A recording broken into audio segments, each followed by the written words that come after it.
We're going back to Max Kaiser with a few other questions I've got, and then I promise you, in probably 5-6 minutes, we're going to start going to your calls. Tom, Rachel, Stephen, Ian, Steve, and others.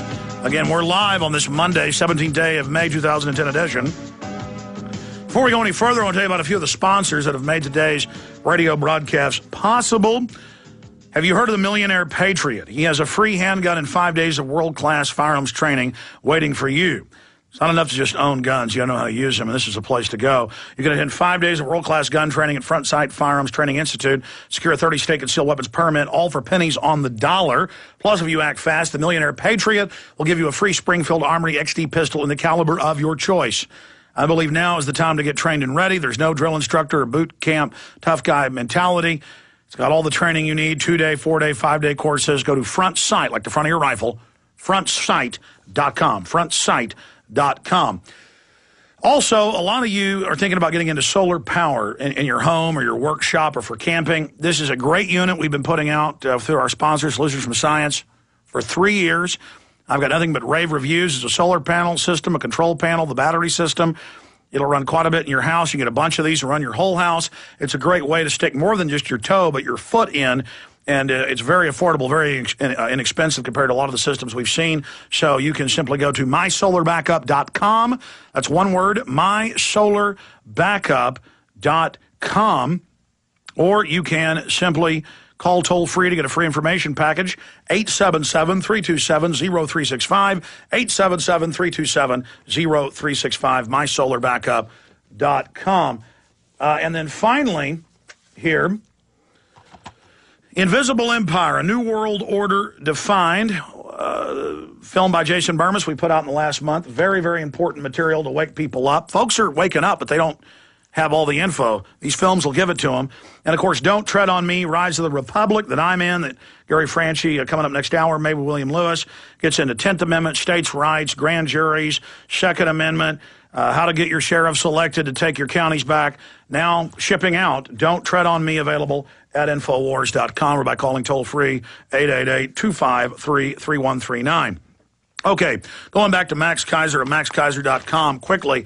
You basically answered my next question in the last segment, but in layman's, simple terms. Yes.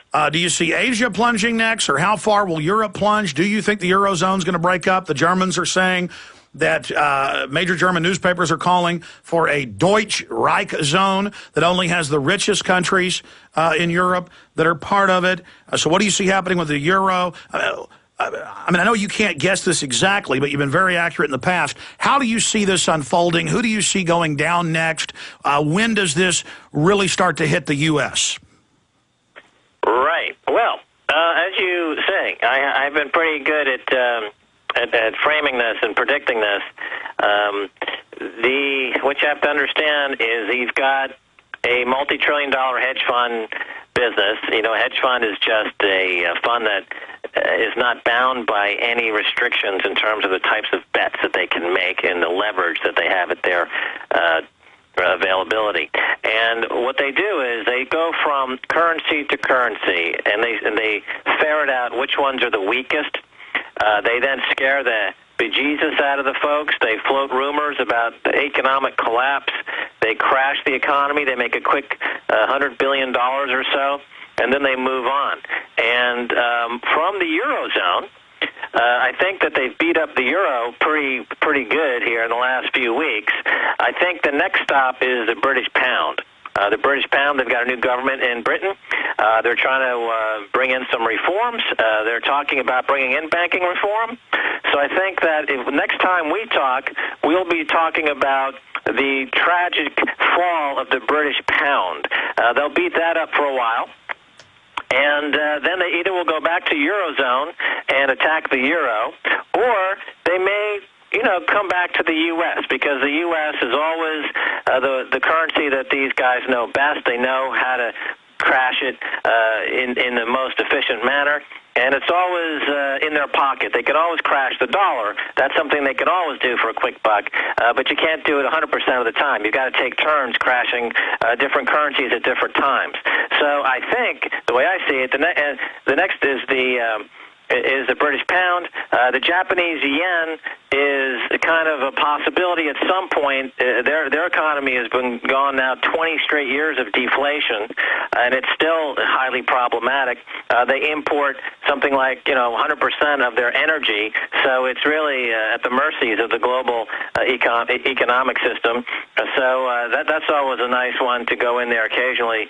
But they use really the yen really is what's called a funding currency. In other words, they borrow in yen because it's so cheap, and they use that to go attack a country like the UK or the Eurozone. So it depends on which country has a really weak currency. They use that to borrow, and they go attack another currency. When I was in Reykjavik, right before that economy collapsed, I sat in the 101 hotel in the sushi bar, and I talked to some bankers from Lehman Brothers and Bear Stearns, and they said, look, in about 6 months, we're going to attack Iceland, and we're going to crash the Icelandic krona. And they weren't shy about talking about it, and it's exactly what they did. Now, a few years later, they're finally getting around to putting some people in jail for counterfeiting and securities fraud and all kinds of other crimes. And hopefully they'll put somebody in jail to sit next to Bernie Madoff, and hopefully Lloyd Blankfein will be there shortly. And if we just continue to point out the emperor's butt naked and isn't wearing any golden outfit, like the little 3-year-old in the Emperor's New Clothes parable.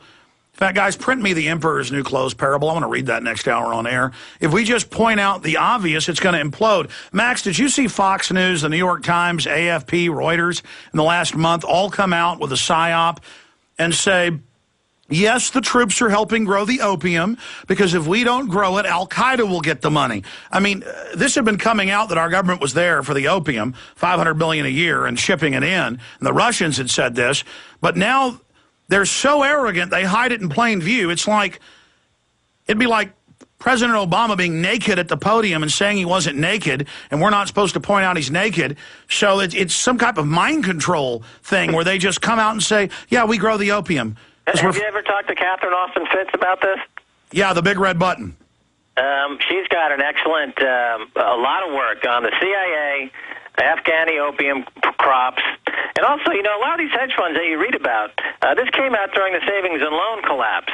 They discovered that many of the hedge funds were actually backed by the government and CIA and other organizations. So, and back in the 2008 crash, when Hank Paulson put the gun to Congress's head and said, give us $700 billion, we're going to crash the economy, a lot of people in Congress were actually short bank stocks. They used an exchange-traded fund, which was making negative bets against bank stocks. So those congressmen were actually making money as those bank stocks were collapsing. So these guys are just fully invested in the collapse, and that's why I call them suicide bankers, because they have a fundamentalist belief in capitalism as their religion, and they're willing to blow themselves up in the name of their religious belief in fanatical capitalism. But now, today, let me, before I forget, Meredith Whitney, who's a very popular analyst now, she's the one who called out Citibank a few years ago, right before the crash. She said this, quote, financial reform will cause, quote, tragic unemployment levels for an extended period of time. You see what she's saying? If you try to reform us, then the unemployment levels will be tragic for an extended period of time. That's an outright threat.